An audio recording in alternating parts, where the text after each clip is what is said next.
We have a lot to cover in a short period of time, so I'm going to be moving quickly with you, and it is an interactive program. This is me, Ron. Nice to meet you.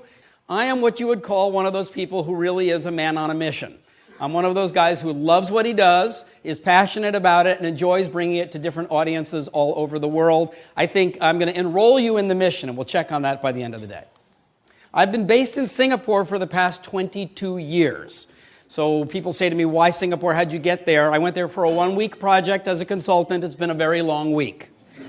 The objective of that project was to take an entire country that was focused on low-cost manufacturing and convenient geographical positioning and reposition it for a world where all the manufacturing went to China, all the back office operations went to India and to other low-cost areas, and all this entire country was left with was a small island with people.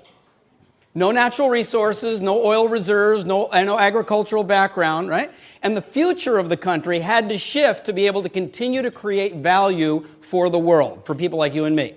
So if you look at Singapore today, not only does it have a #1 airline and a #1 airport, but it's a financial center, it's an educational center, it's a research center, it's a legal center, it's an insurance center, it's a convention center. All of that has to do with service.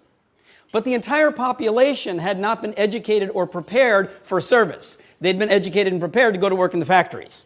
So there was an entire national transformation that had to be done, and I was privileged to be part of that. It's still my home base. I live there with my wife, and we're on a lot of airplane flights every year. Sometimes we get lucky and get to come to a place like being here with you. Okay? The program will require that you have a partner.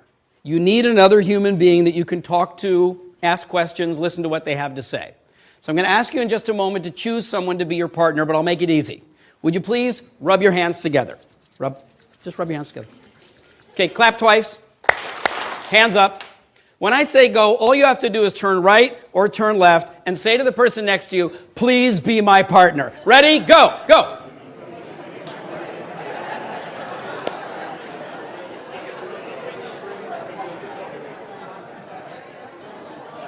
No. I'm going to check. I'm going to say 1, 2, 3, and you go like this.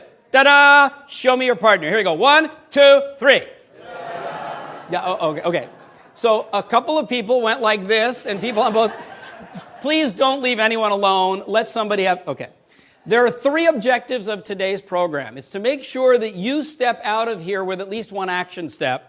Something that you can do to apply what we're going to cover, either to make you more effective as a leader in your organization, or to make your team more effective as within your organization, or to make your whole organization more effective.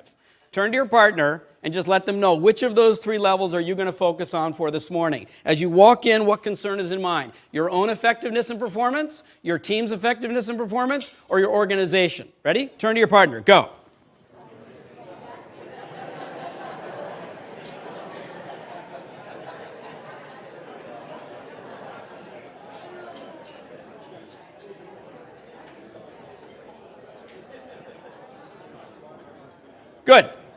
Good. Okay. So, #1 airline in the world. Let's just dig into this for a second, right? Who makes their aircraft? Boeing and Airbus. Who makes the aircraft for almost every other airline on the planet? Boeing and Airbus. So it's difficult to differentiate based on that, right? Do you think that they're #1 because they fly to better airports? Better travel agents? Better website? No, but they've differentiated in a way that has allowed them to become not only ranked #1, but one of the most profitable airlines in the world in an industry where airlines go out of business from time to time. Yeah, how'd they do that? Yeah, they differentiated based on the service experience. Now, by the way, they actually have 2 cultures. One is a service excellence culture. The other is a cost effectiveness culture. I'll give you an example of that later on during the program. I've been working with them for 22 years. I know some of their secrets. My job is to bring some of that to you. Okay. Does anyone recognize the architecture? Okay, it's called Marina Bay Sands. Sheldon Adelson in Las Vegas owns it. Right? It's a building that went up in 3 years with 2,600 hotel rooms, a sky park on the 57th story, casino, 1 million square feet of convention space, 300 retail outlets, 50 food and beverage outlets, 8,500 staff, and they opened it really, really early. Like they weren't really, really ready. And so the TripAdvisor scores when they first opened up weren't so hot. In social media world, that's a real concern because any customer unhappy with anything about you can tell everybody, right? So we started working with them. This is the results in 6 months of just applying what it is that's in the book that you got and that I'm going to be presenting to you today. Changi International Airport, #1 airport in the world. Now remember, all 3 of these are happening in a tiny island that has less land mass than 5 times Manhattan and less than 5 million people. Right? And how do they do this? They've got 42 million visitors a year, 28,000 people go to work every day, but only 1,300 actually work for the airport authority. Everybody else is from some other organization in the ecosystem. So it could be a bank, it could be the police, it could be customs, it could be immigration, it could be the airline, but they've all got to work absolutely together because let me ask you, if you're in an airport and you're lost, if you're in an airport and you're looking for something, who will you ask? Turn to your partner. You're in the airport, you're looking for something. Who will you ask? Turn to your partner.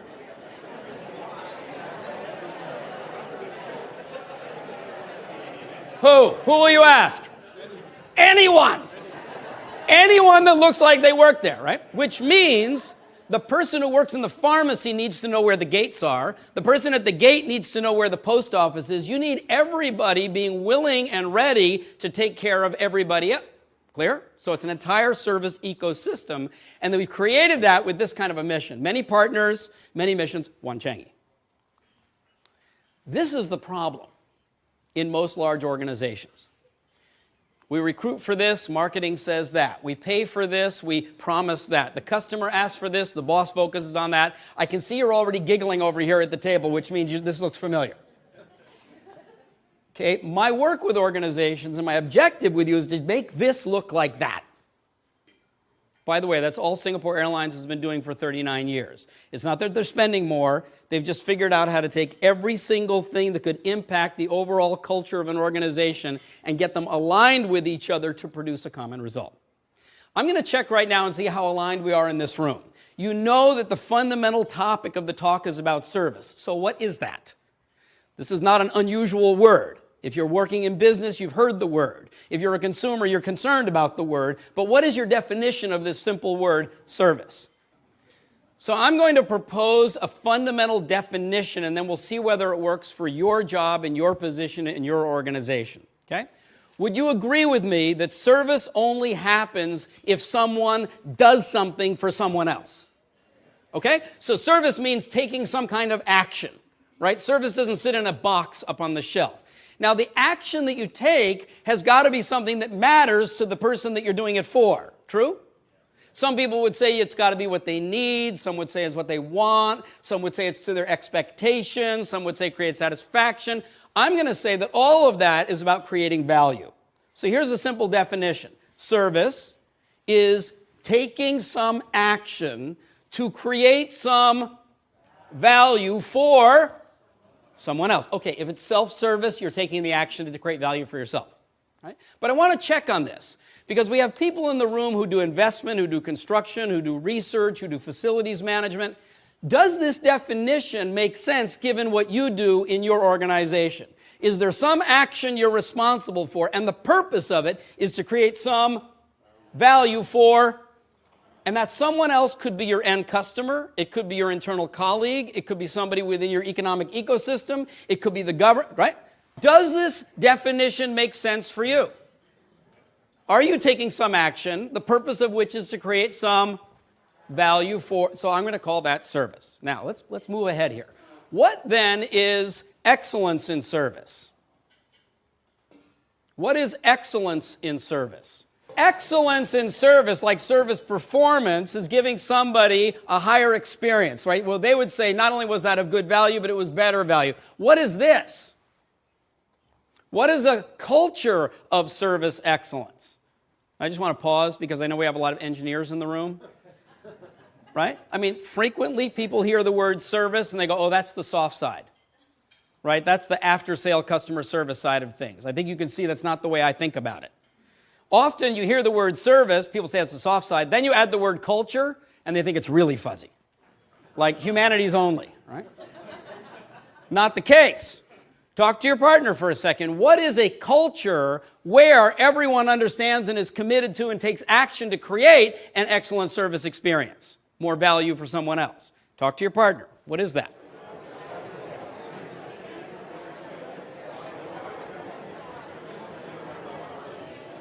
Okay, good. Come on back again. Thank you. Thank you. Great. And obviously these two are related. Excellent service performance and the reputation that comes from that and the return customer and the profitability that comes from it and a culture where people understand it, they're related to one another. The big question that I've been working on is this one. How do you actually build a culture of service excellence? How come Singapore Airlines could do that and so many airlines struggle with it? How come you can have an airport like Changi International Airport, but you've got other airports in the world where, well, you know what I mean. So fundamentally, there's an architecture that I've developed from working for 22 years with different organizations all over the world. Does anyone recognize this location? Petra in Jordan. Does anyone recognize the woman I'm with? That's my wife. Her name is Jen. She's from Australia. She does all the travel with me and makes sure all the logistics work well. She's in the back of the room. Would you join me in just giving her a clap of appreciation? Mwah. Thank you, sweetheart. All right. So that architecture is really old. And it was designed intentionally to influence human behavior. It was a market, right? You could have a choir in there. Things would work within that shape. So I stole the shape. I adopted it. Fundamental elements, leadership, which we're not going to have a lot of time to talk about today, but it has to do with an individual's role at a senior position in an organization and the impact that that person can have throughout the organization if you want to build a service culture. At the base, we have something we will spend some time on, which is service education. Notice I call it actionable service education, and we'll make the distinction in a second. And then there's this area in the middle, which is the third section of the book that you've received, Uplifting Service, that talks about the building blocks of culture. We'll touch on those at the very end of the hour.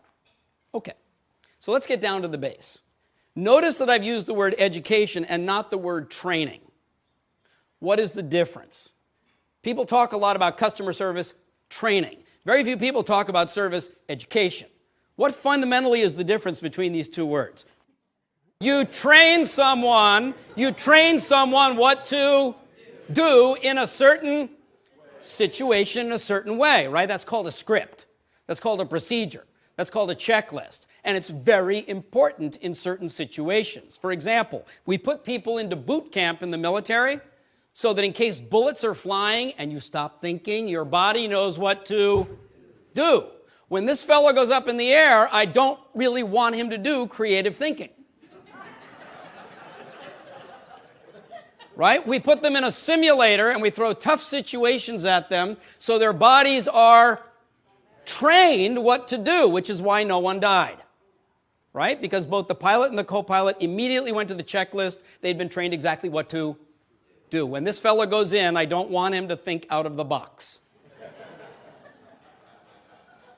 But in your business, in our business, we need people who can come up with new ideas. We need people who can think creatively about situations and be able to make good decisions for themselves without escalating everything.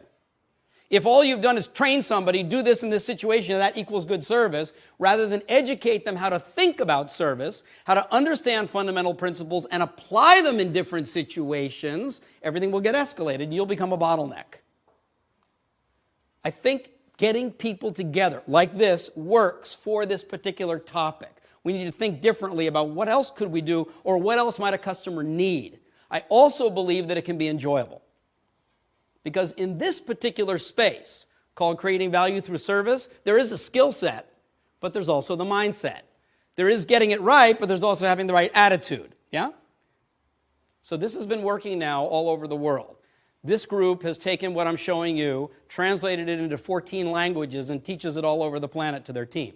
This group up in Redmond is having a challenge with it because of the nature of the development-oriented culture, but is working on moving forward with the same technology. There's a group in India, 120,000 people working for Wipro. This is a group of investment bankers in London, actually enjoying learning about giving people better service. This is in the Middle East, a group of people from a whole range of different companies, some of whom you serve. These are students in Singapore who are learning what I'm teaching you before they go out to get their first job. Interesting. They're going to go out and compete with everybody else who got a similar degree from a different institution. But when they go out, they can say, I also already understand what is a customer, what is service, what is taking action to create value, and I have my degree. Please hire me. So let's work on one of these right now. This is what I call the 6 levels of service. It's a fundamental principle. I'm going to start low. The word down here is basic. Okay, what's the definition of that word? Talk to your partner, you have 10 seconds. Basic means what?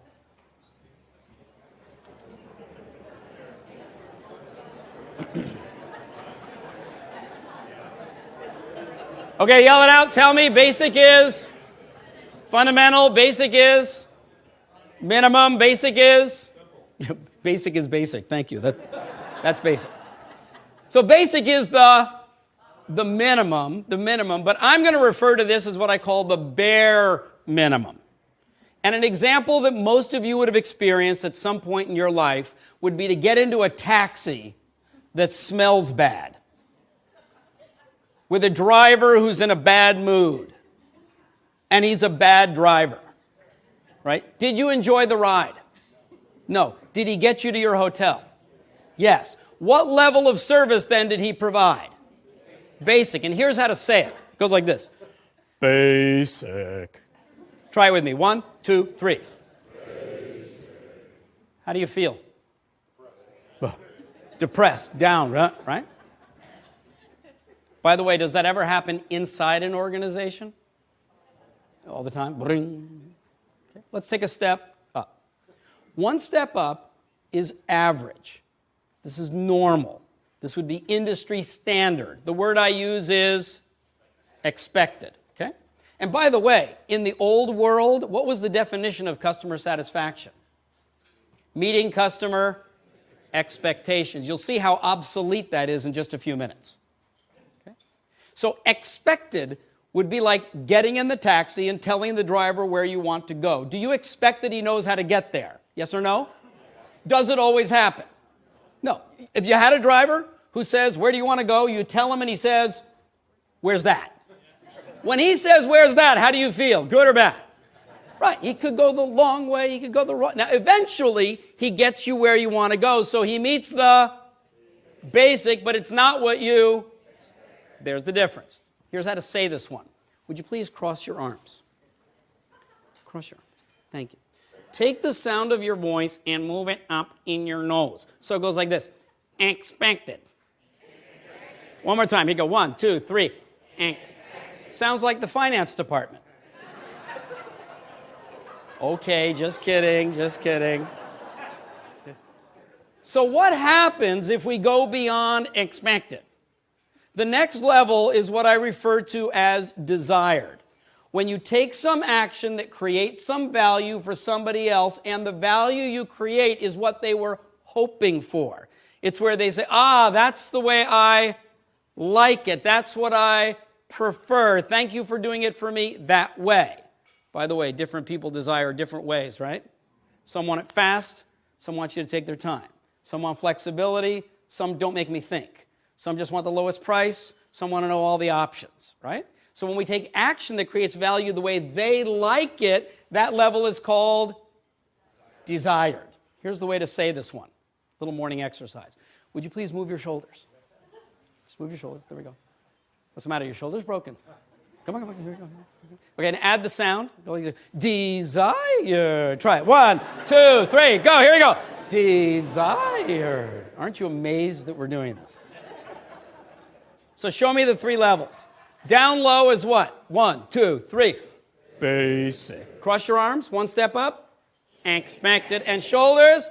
Desired. Okay. It's 8:30 in the morning and you're here. Chances are there are some other people who are on their way to work or are already at work.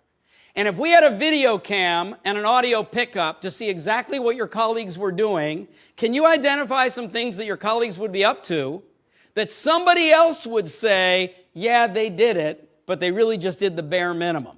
Basic.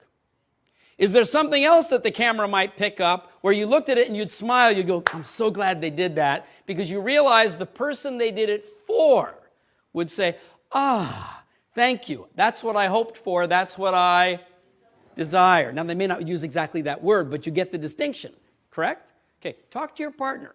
Does this actually happen where you work, that some people go to work and they do what they do, but the other person's experience of it is down here, and that at other times, the other person's experience about it, colleague or customer, is at a much higher level? Talk to your partner, please. What's going on at your company right now?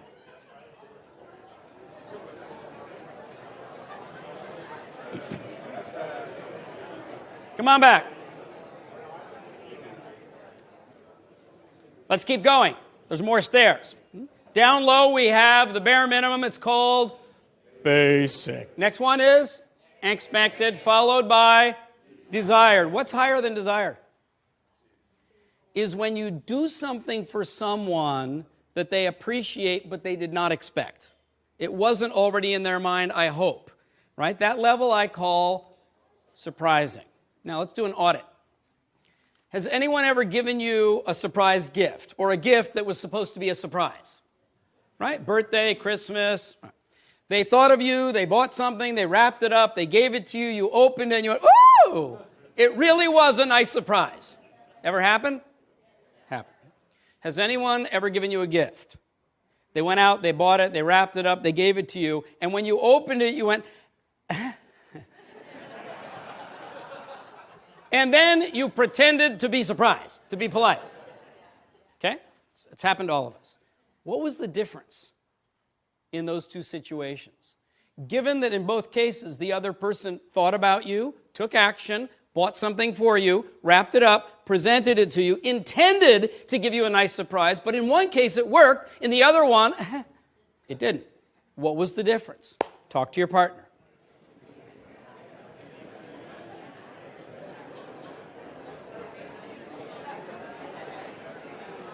That's right.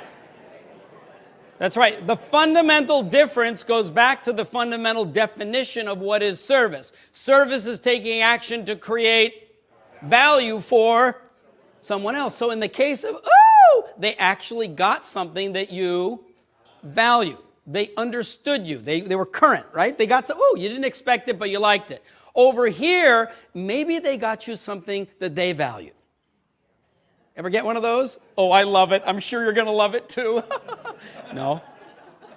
Or maybe they got you something that you used to value, but your interests change, right? You've moved on and they're not current, so they're still taking the old action. Any of you have children, you probably know what I'm talking about.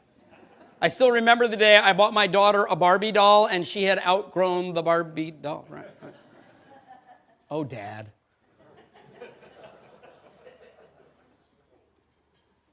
Now, what's higher than surprising is what I'll refer to as astonishing or incredible. I call it unbelievable. Right? This is above and beyond, off the charts. What's below basic is when you don't even meet the minimum expectations, right? When you literally violate some minimum legitimate expectation of the service you provide. That's terrible. It's awful. I call it. And the way you say this one is you put your hands together like handcuffs. So you did that very fast. That was prior. No. So put your hands together down at the bottom. It goes like the criminal. Here we go. 1, 2, 3, and criminal. One step up. Basic. Cross your arms. Expect. Shoulders. These are hands. Surprising. Fist. I got a whole table back there going, unbelievable. That's called a basic unbelievable. Come on, Stanford, Silicon Valley. Give me one unbelievable. 1, 2, 3. Unbelievable. And what is the service like where you work?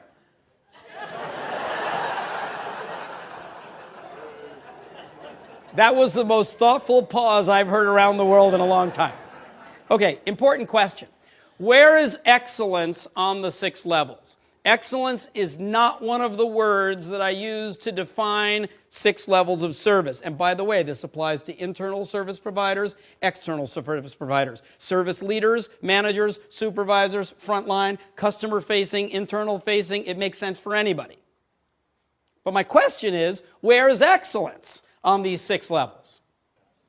Why does one person say excellence is just meeting expectations on a consistent basis, hitting the service level agreement, doing the KPI, following the procedure, and somebody else is saying, no, we got to blow the customer away? Right?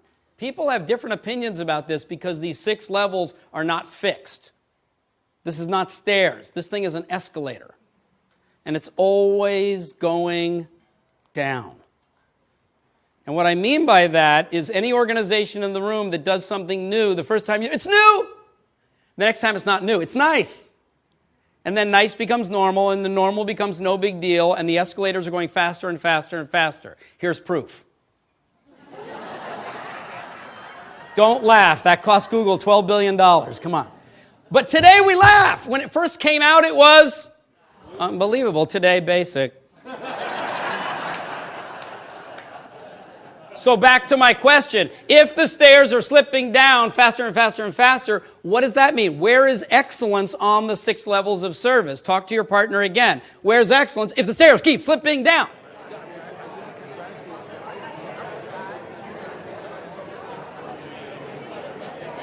Good. Excellence has become a moving target. And so if that's true, and I'll bet in your industry it is, then the only way to be excellent is to keep looking for that next step up, right? So excellence is taking the next step up. So then what is service excellence? Let's put the 2 definitions together. All service excellence is always looking for and taking the next step up that will create more value for someone. How many people in your company understand that? Right? Anybody who comes to work says, I know my job, I'm here to do my job, leave me alone, I'm doing my job. Doesn't understand that the stairs are slipping down. Now, a service excellence culture is where every single person comes to work every day realizing that, yeah, I got to do what I have to do and you have to do what you have to do, but the whole purpose of doing what I'm doing is for someone else, and so my focus needs to be on what else they need, how their needs or interests are changing, what else I can do to make things better for them. Clear? Let's apply this where you work. Okay, you all do something.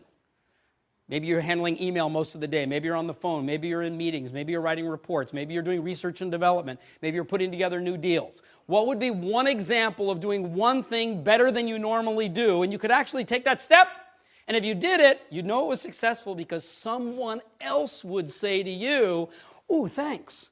Gee, that's better than normal. That's a step. They may not use the word a step up, right? But they would feel the impact. Now, I'm going to couple this with another principle, right? All service is delivered in a sequence. A sequence, it's a natural flow of, this point, this point, this point, this point, this point. Whether it's getting a contract from expressed interest to signed deal, or whether it's going to a restaurant from making a reservation to paying your bill and getting back out in your car, all along the way are what's called perception points. Jan Carlson years ago called it moments of truth. The reason I call it perception points is that these are the things that people see, hear, touch, smell, taste. Oh, by the way, it's also what they remember and tell other people about. So here's an example. At Changi Airport, there's a service transaction called arrival. It starts when your aircraft door opens and you step out into the aero bridge. Now, we've all done that, right? And don't you notice right away whether it's clean or whether it's dirty? Whether it's air... Right, immediately you're already forming an opinion. Then you step into the terminal building. Where's the signage? Where's the bathroom? Are there trolley carts available, right? Then you get down to immigration if you're in an international situation. Then you go look for your bags. Then you're looking for a trolley again. Then you're going through customs. Then you're going outside into the arrivals area. Then you're getting to the taxi. The moment the taxi door closes, that transaction is complete. Now, of all those perception points along the way, the airport authority is not physically responsible for any of them. But they're concerned about every one of them, and they track them because they have an aspiration. They want to be known as the best and friendliest airport in the world. But there was one point that kept getting low scores on the friendly assessment category in the survey. Think about it. From aircraft door to taxi door, what would be the one point that would keep getting low scores for not being friendly? Talk to your partner. What was it? Okay, you've experienced it. It was what? Great. It's not their job to be friendly. Their job is to check you out.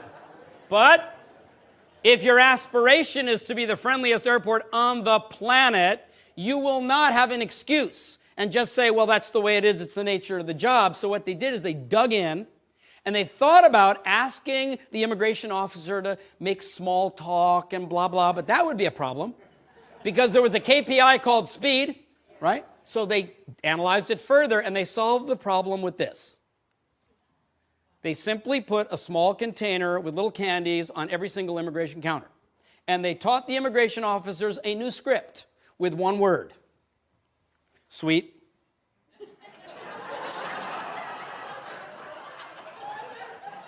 That's it. Passport? Sweet. The friendly scores shot up. Now, this airport is not just about giving you a piece of candy. I mean, they are really drilling into creating a surprising, personalized, stress-free experience for 42 million people a year. So they put a butterfly garden in the airport. Now, one of the building blocks is called service benchmarking. And a lot of people think of benchmarking as competitive analysis, but there is no other airport in the world that has a butterfly garden. So where did they get that idea?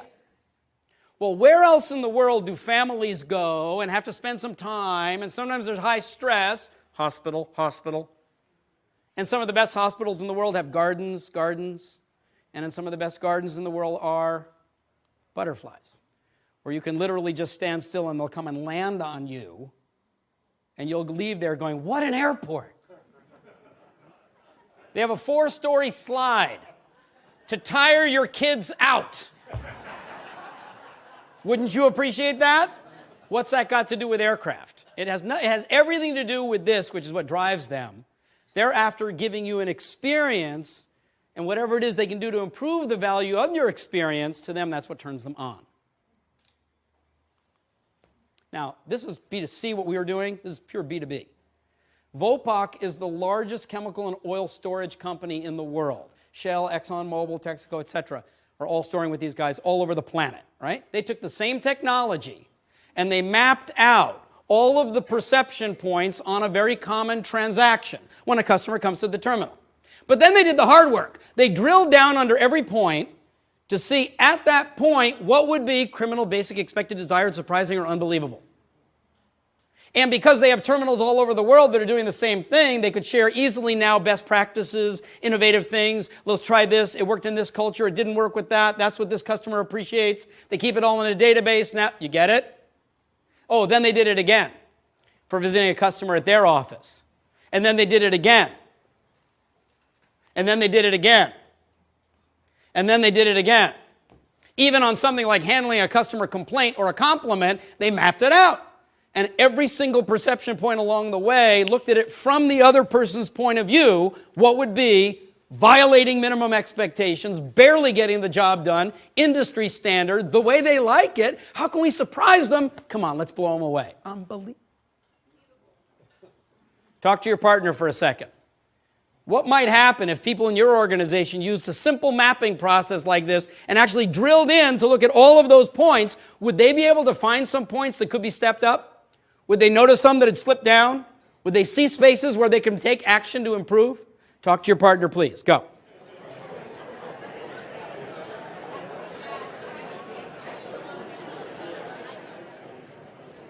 Whatever aha, insight, new action you take is obviously going to be designed to create more value, but there's a problem. Is that true in your industry? Is that true for the colleagues you serve or the customers you serve? It is, right? That's why saying, here's the ISO 9000 script to follow the standard procedure, which will give us the standard result, has become obsolete. We need people who can think about, who am I actually doing this for? What's changing in their world? How can I create? Right, but we have to teach that, including to people like engineers. So I found a way to do it. Starts with a pizza. Is that a good pizza? Okay, you're a vegetarian. Is that a good pizza? Okay, you want the meat. Is that a good pizza? Oh, better. Okay, but okay. If you want the best pizza on the planet, I mean, if you want that, thin crust and the special cheese and the spicy olives, right? If you want, really experience in your life one of the finest pizzas ever made, where do you go? Italy. You buy a ticket, you go on vacation, you go to Italy, Okay, let me check. How many of you, when I said best pizza on the planet, you thought, I'll just call them? Give these guys a buzz, right? Do they sell the best pizza on the planet? Do they sell a lot of pizza? How come? If it's not the best pizza, how come they sell so much pizza? Okay, so there's a price issue, but there's also a convenience, because all you have to do is give them a call and they'll bring it to you. So if you and your spouse really want to have the best pizza, go to Italy on vacation. But if you want a pizza now for your 2 hungry kids, you're going to call one of these guys. Okay? Different categories of value. Quality of product, speed, convenience, access, delivery. Third category. Boom, boom. Pizza's here. $46.25. What are you going to give them? $46.25. Right? Now, what happens if the same guy, boom, boom, you open the door, you got your kid, he goes, hi, dinner's here, hot pizza. Do you like pizza? Me too. $46.25, ma'am. What are you going to give him? $50, except for the finance guy, $46.25. But the rest of us are going to give him $50. Now, why did you give him the extra $3.75? Was it for a better pizza? Was it for a faster delivery? No, but it must have been for something that you valued. What was it? Yeah, there was something in his attitude, in his personal behavior, in his mindset that came across, and you valued it. Now, there's a fourth category. Bring, bring, bring, bring, bring, bring. Good afternoon, Pizza Hut. May I help you? Yeah, hi. This is Mr. Kaufman. I'd like to order 2 pizzas. Oh, is this Mr. Ron Kaufman? Yeah. How'd you know? She says, Mr. Kaufman, you're one of our loyal customers. We love serving you. Aw, shucks. How'd she know? Yeah, inbound caller identification connects to what? Customer relationship database, right? Shows her my recent ordering history. She knows who I am before she picks up the phone. But when I ask, how did you know? She doesn't say, because we have inbound caller identification that connects to the database. She says, Mr. Kaufman, you're one of our, we love. I say, well, I'd like 2 pizzas. She goes, like the ones you got last weekend? Yeah. You're calling from home, right? Yeah. You want to use the same credit card? I go, that's why I call you guys. We have a relationship. So what have we got? 4 completely different categories of value. One of them is the quality of your product. It's your construction, it's your design for the chips, it's your loan terms, right? It's the deal, right? One of them is, how do I work with you? What are your hours of operation? Are you online? Are you over the phone? Are you mobile? Will you come to me? How long does it take? How convenient is it? Another category is the one that people tend to think about when they hear the word service. Are they friendly? Do they smile? Is there a politeness? And the fourth category is, how well do you know me? How well are you designing your next offer to create more value for me because you understand my world and my customer? Now, in these 4 categories, you can put them together. I just call it the big picture. Which of these categories does a customer value? All of them. Which of these categories does a colleague value? All of them.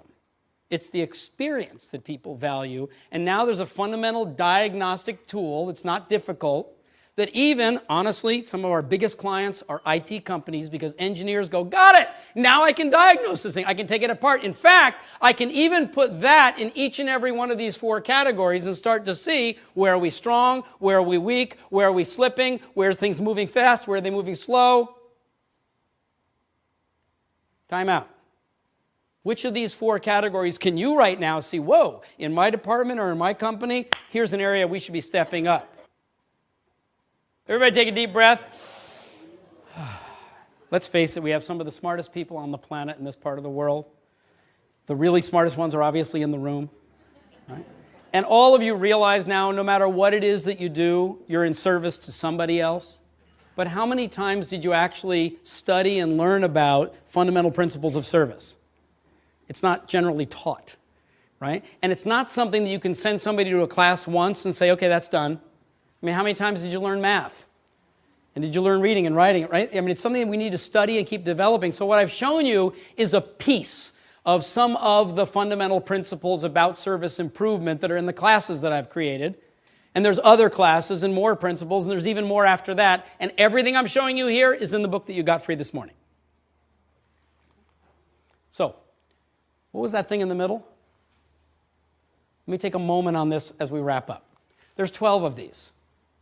Every large organization is already doing all 12 of them as common practice, but they're maybe not doing it as a best practice, or a best practice to build a strong culture. And this is where this happens. This is where we say we're about that, but we promote a person like that. We make this marketing promise, but the guy who gets the bonus is for doing this other thing over here. And it can be confusing. The name of the game is to get these things lined up. And these are the 12 categories. I have time this morning to just give you a couple of examples. Let's nail this one, vision. When I started working with this company, their marketing department had just come up with a new positioning statement to differentiate them from Ericsson, Alcatel-Lucent, and Huawei, their major competitors. And it was this: Nokia, Siemens Networks, knowing how. Well, that's perfect if you're a German-Finnish company, right, that's focused on your IT, your engineering, your design. No, we know how, right? But in today's world, that's not necessarily a strong competitive position when there's so much coming from other parts of the world at lower price that could be perfectly adequate. So I leaned in with them. I said, okay, I got it. You know how. But so what? Nobody cares what you know until you show them that you can do something with it. So we added this: know how, act now. Okay, now we're halfway there. What's the purpose of taking the action? To create for? How much value do they want to create? Expected. That's not a very competitive position in today's world anymore, meeting customer expectations. Right? So they realize, know how, act now for the following reason: to create now. And what's interesting about that is wow is not in what you did. Wow is what the other person experienced and what they said about what you did. And they've now got 60,000 people around the world working with this as their service excellence vision. So every single person in the company facing customers or facing colleagues is waking up with this. In fact, they put it on the back of all their business cards because they want the people that they serve and work with to know that that's what they're committed to creating. What's your service excellence vision?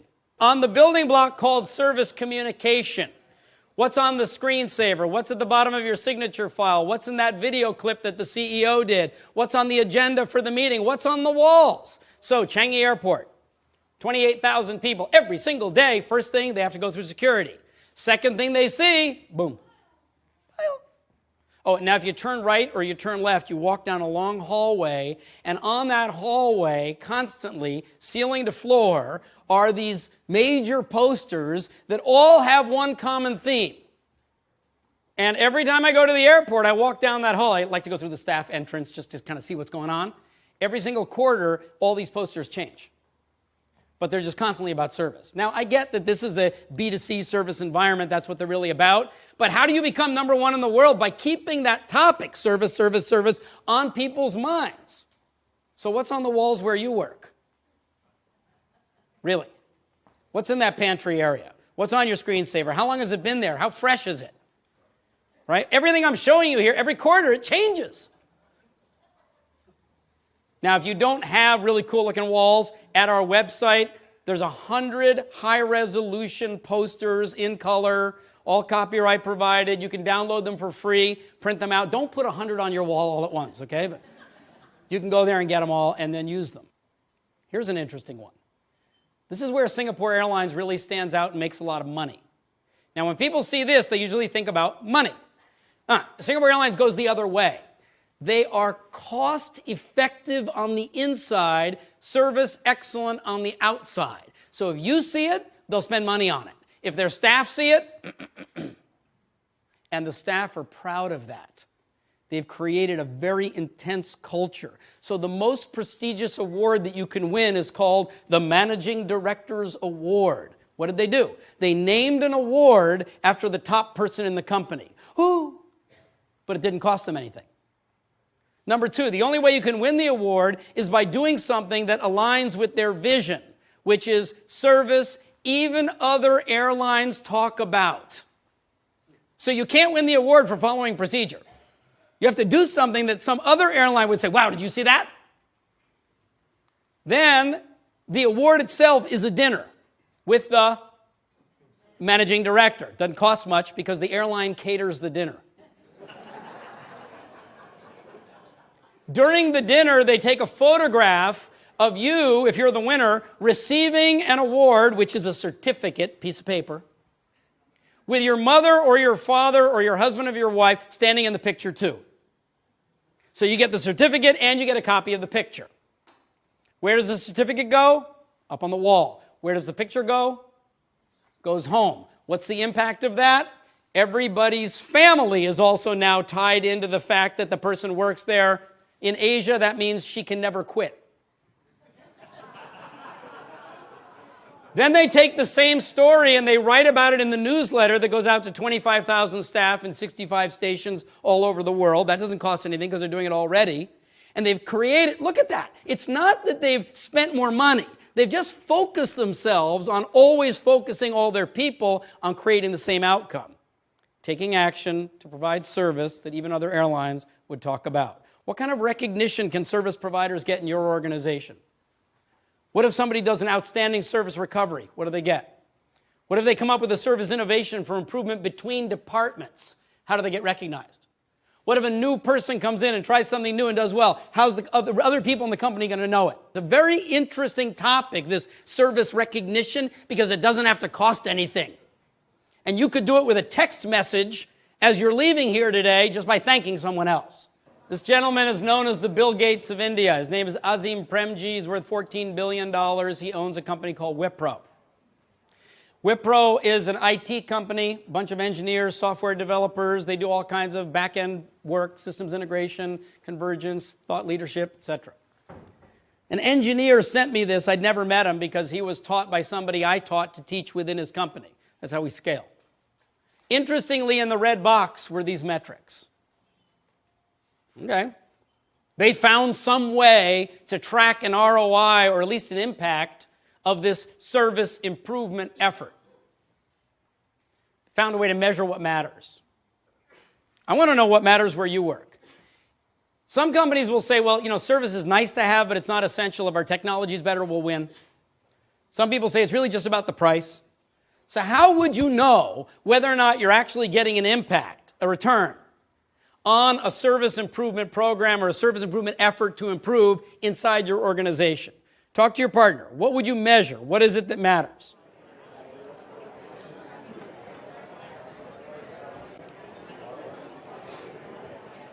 Let's check. How many of you said, fundamentally the purpose of business, and if we're going to improve service, has got to be to make more money, increase our share, or increase our shareholder value? Are those legitimate things to measure, yes or no? Absolutely. Ultimate objectives. Now, what's the precursor? How would you know you're going to get that? Might be that your index scores are moving. Your customer loyalty ranking is going up. Your satisfaction rating is going up. You're winning a J.D. Power award, right? What's the precursor of your index scores going up? People are saying nice things about you. So, hey, I appreciate that. Wow, that was really good. Never did that for me before. Thank you so much. Now, here's the key. What's the precursor of somebody giving you a positive comment like that? Somebody doing something, right? Somebody actually coming up with an idea, taking action, which results in somebody else going, great, so that when you survey them, they go, oh, so they come back and buy from you again. Which of these four do leaders frequently focus on? Where are most of the people working in a large organization focused every day? Where do they have an opportunity to do anything about it? Right down there at the bottom, right? So imagine if your metric was, how many new actions have we taken today? How many new action steps have we taken for the people that we serve? rather than, well, what are the survey results, or how come they didn't buy from us?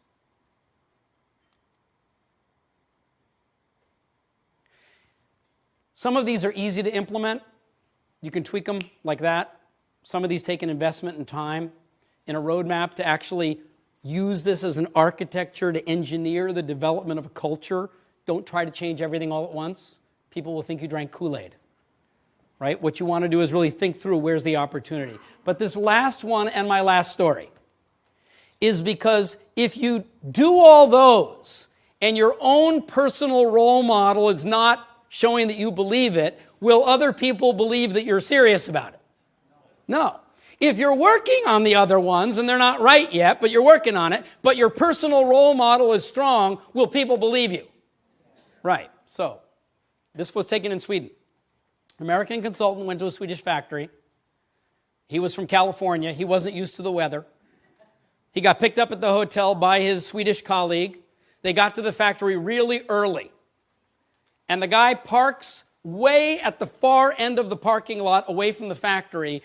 Parking lot's empty, bundles up, and starts to walk across the parking lot to get to the factory. The American, no choice, is doing the same, and finally gets into the factory shivering, and looks at his Swedish colleague and goes, why did you park over there when all these things were empty here?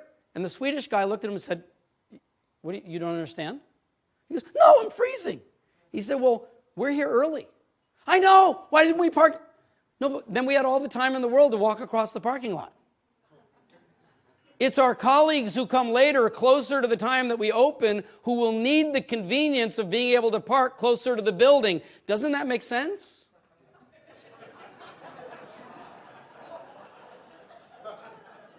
Service is taking action to create value for someone else, and an excellent service culture is where everybody understands and applies that every day.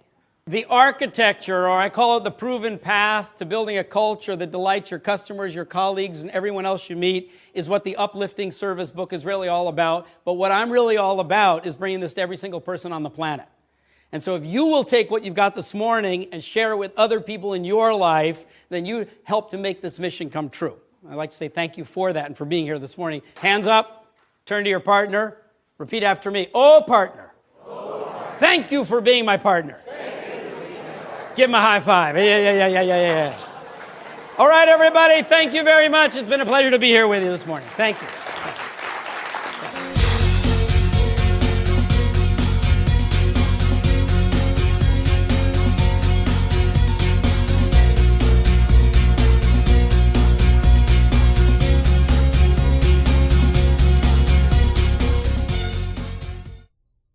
To order copies of this program or for information about other Stanford titles, please call 415-381-9363.